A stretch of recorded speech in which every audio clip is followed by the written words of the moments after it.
we bring you a chilling short story titled The Hanging Tree by Blair Daniels and Craig Groshek. They say the tree bleeds when you peel off the bark. Liz's eyes flickered in the orange light. Her lips curled into a small smile, as if she enjoyed that particular detail. That's ridiculous. There's no way a tree could bleed, Tucker said, yanking his burning marshmallow from the fire. There are photos, though. I've seen them all over Instagram. Bright red blood, oozing from the bark. It's supposed to be the blood of Monstro's victims, I added. The legend goes, the tree absorbed all the blood spilled at its roots. Now instead of sap, human blood pumps through its veins. Tucker let out a peal of laughter. Absolutely not. That's ridiculous. Come on, you guys were in my biology class. You know there's no way human blood is pumping through the xylem and phloem. It's true, Liz said, shooting him a glare. You know what? I bet the whole thing is a myth. I bet Monstro himself didn't even exist. I glanced at the tree. It stood in the shadows, several yards behind us. Blackened bark. Leafless branches. A sore thumb in the forest. The hanging tree. Or El Arbol del Ahorcado, as some of the locals called it. It's nothing more than a tourist trap, Tucker continued. A tourist trap only the locals know about. Doesn't make much sense to me, I said. Tucker sighed. You know what I mean. His marshmallow fell into the fire with an unceremonious plop. It's an urban legend to tell around campfires like this one. A spooky haunted tree. The legend of a perverted cannibalistic killer. It sounds like the plot to a Stephen King novel. I guarantee you, Monstro wasn't real. He was real. Every single person in this town who's old enough to have seen it says it happened. I glanced over at him. And this tree is where he hung his victims' bodies. Tucker laughed. The sound echoed off the trees, making it sound like a chorus was laughing with him. Yeah, and those same locals just call him Monstro. The Spanish word for monster. If he's real, why don't they call him by name? Because they don't want to give him the dignity. It was Liz speaking now. The smile had faded from her face. She scooted closer to the fire. The black shadows faded from her face. He did such terrible things. Referring to him by name would only glorify that.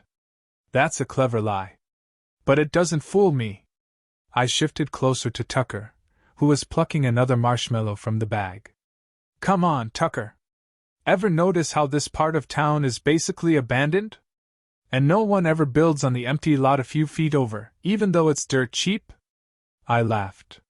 The things Monstro did are so terrible, even money won't get anyone near it. So terrible. So terrible. That's what I keep hearing. Yet, funny how I've never heard any details or facts. You want facts? I'll give you facts. He killed 17 men, women, and children. And you do a hell of a lot of disrespect to those people when you claim he didn't exist. Liz nodded, her dark eyes glancing at Tucker. Look, I'm not trying to disrespect anybody. I'm not done. My voice cut through the cold air like a knife. Tucker jumped. He didn't just abduct and kill those people. It was a lot worse than that. Tucker's marshmallow burned and crackled. Liz shuffled her feet across the dry leaves. He led each victim, blindfolded, to the tree. I glanced down from their faces, and into the blinding flames. Then he killed them, and strung their bodies up in the tree as if they were trophies to show off. Liz's eyes shone brightly in the orange glow. She wiped her sleeve across them. And then he eviscerated them. Oh, Tucker said softly. Then he took them back to his house. But not before he removed their right shoes, and added them to his creepy-ass memento box. And then, do I have to say it? I asked. The pillar of smoke billowed up between us, shrouding Liz and Tucker in a gray veil. He ate them, Liz whispered to him. Oh, come on! What a load of nonsense! Tucker stood up and rolled his eyes. I can guarantee you, there is not a shred of truth in that story. No Monstro, no cursed tree. Someone probably just made it up on the internet. You just think you're so smart, don't you? He laughed, blowing on the blackened marshmallow. Yeah, you bet I do. Then how about this? The day after Monstro died, the tree died. Then all the foliage, within a few feet of it. Nothing grows there to this day. I gestured to the tree, barely visible from our spot near the campfire. You can't deny that, Tucker. You can get your lazy ass up and see it for yourself. Tucker didn't reply. Go on. Look at it, Liz said. Her smile was back. Or are you too scared? Tucker grumbled and turned around. I can see it from here. And you're right, but obviously the tree died because everyone peeled off its bark. Okay, so that's why the tree's dead, maybe. But what about the fact that nothing grows around it? The tree's roots probably choke everything out. Or the soil's too compacted, from all the teenagers visiting and stomping it down. Right. Let's talk about those teenagers. I smiled, leaning closer to the fire. My face grew uncomfortably warm. They climb it, decorate it, have sex under it. Hang effigies from it, Liz added.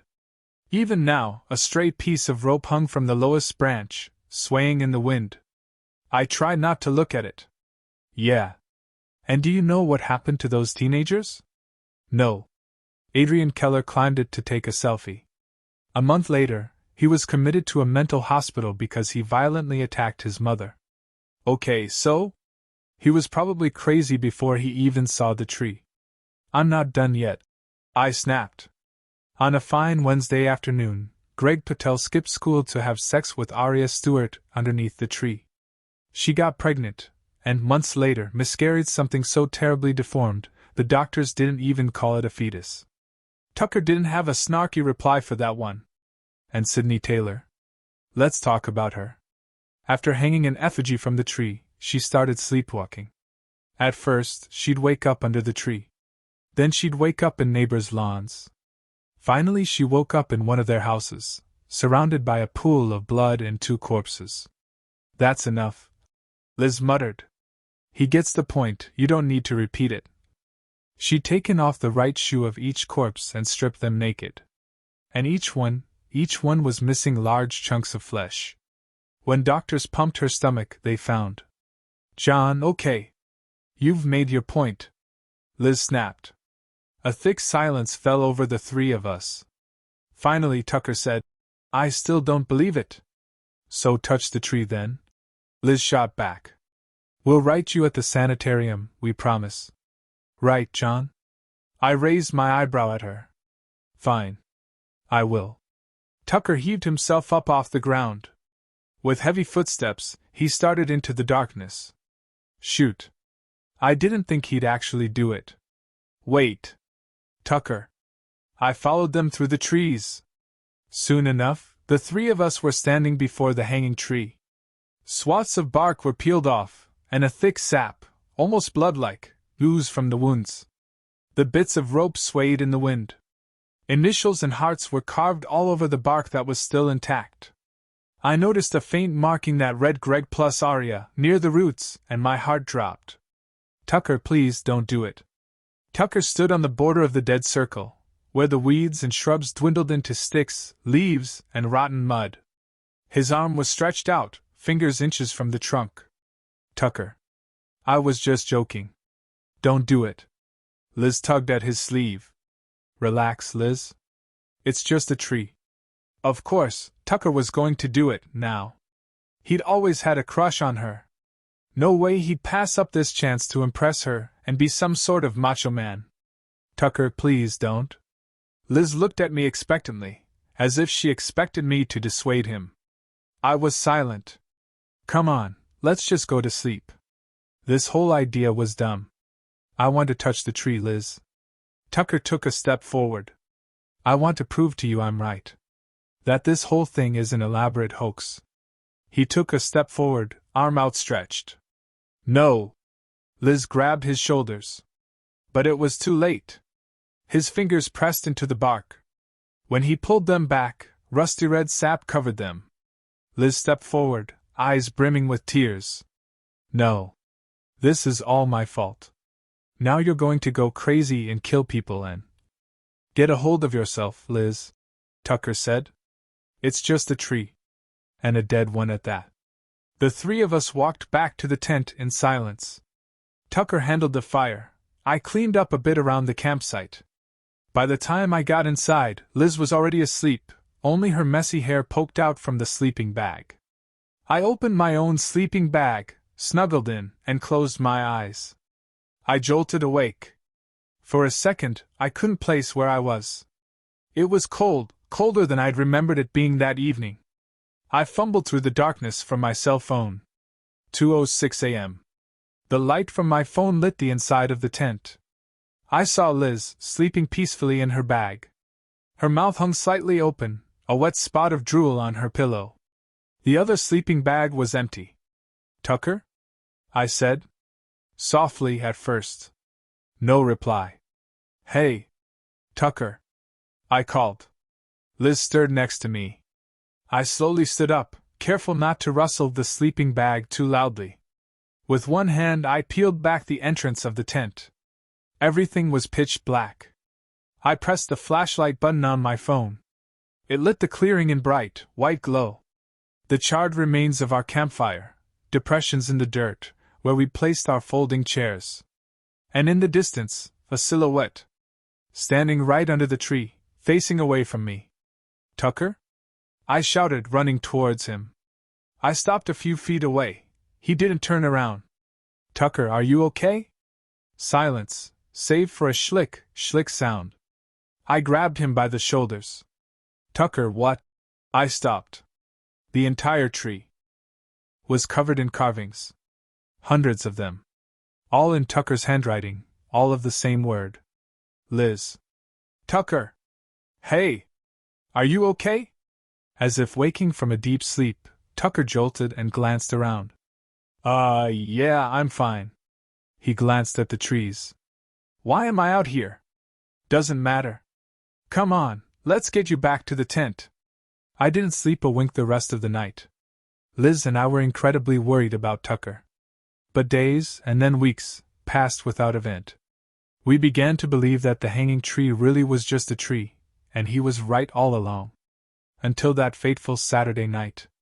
I was sitting in my house, eating a late dinner alone, when someone knocked on the door. I jolted upright. Who's there? I yelled, glancing at the deadbolt. Locked. It's me! Liz! Open up! Her voice warbled with emotion. My heart sank. Something was terribly wrong. Liz, are you okay? I called, as I hurried to the door. I'm okay. Just open the door, John. I need to tell you something. I yanked the door open. Don't move. Tucker stood next to Liz on my porch, smiling. The barrel of a gun poked against her skull. He slowly turned it, so that it pointed at me. I'm so sorry, Liz said to me, starting to sob. I didn't want to. But he said he'd shoot me if I didn't. I panicked. I'm so sorry. Tucker motioned for me to step forward. Come on, John. Or are you scared? Okay. Calm down, I'm coming. I held up my hands and stepped into the cold. Tucker grinned. In the car, he said.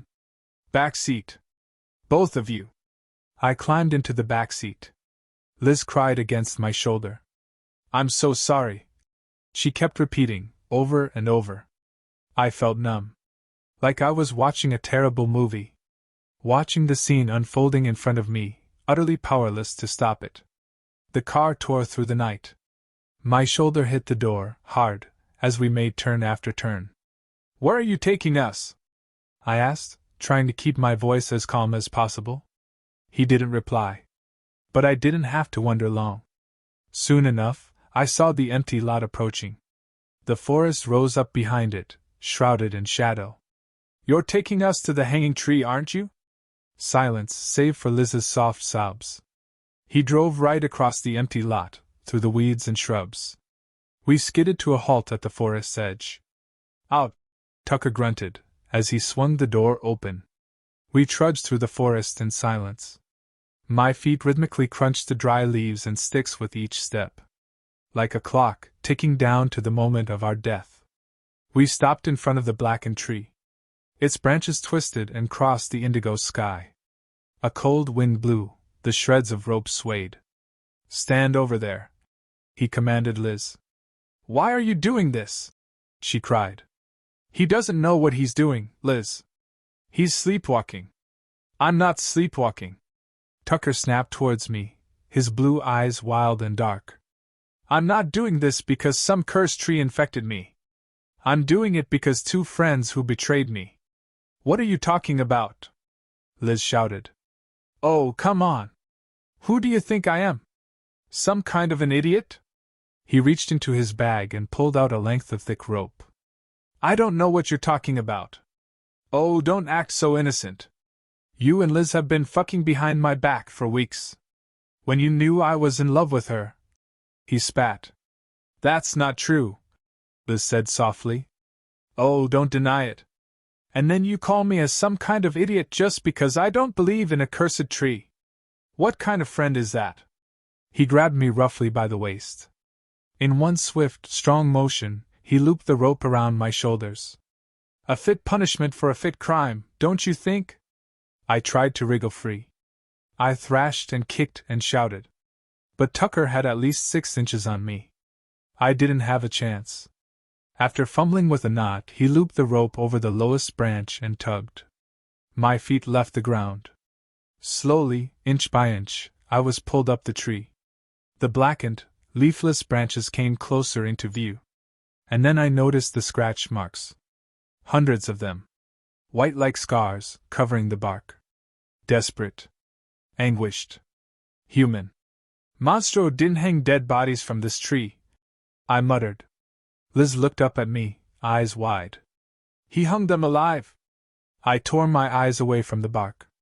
Below me, Tucker was looping the rope around Liz. She wasn't crying anymore. Instead, she was thrashing. Kicking. Fighting. But she wasn't strong enough. In minutes, she was hanging next to me. Tucker dragged his bag over the ground. Zip! He pulled it open and reached inside. A steel knife glinted in the moonlight. Then he walked over to us. First, he gently pulled off my right sneaker. Then he pulled off Liz's boot. "Please! Don't do this!" Liz pleaded, one last time. I remained silent. Instead, I wriggled against the rope. Jumped. Thrashed. Tried everything in my strength to get free. The rope began to loosen. Liz met my eyes. I tried my best to make a face at her, to signal what I was doing. Catching my drift, she started.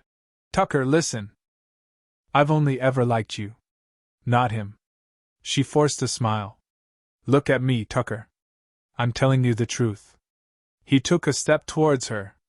Finally tilted his head up to look at her. I fell to the ground. I ran at him and tackled him. After getting in a few good punches, I leapt up and pulled down Liz's rope.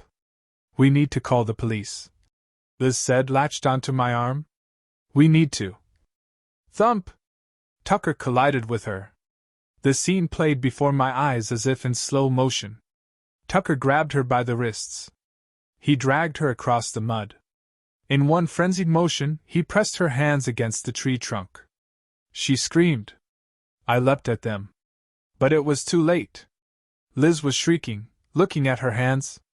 They were covered in sticky red sap. "I touched it. I touched it," she said. "Come on, let's go."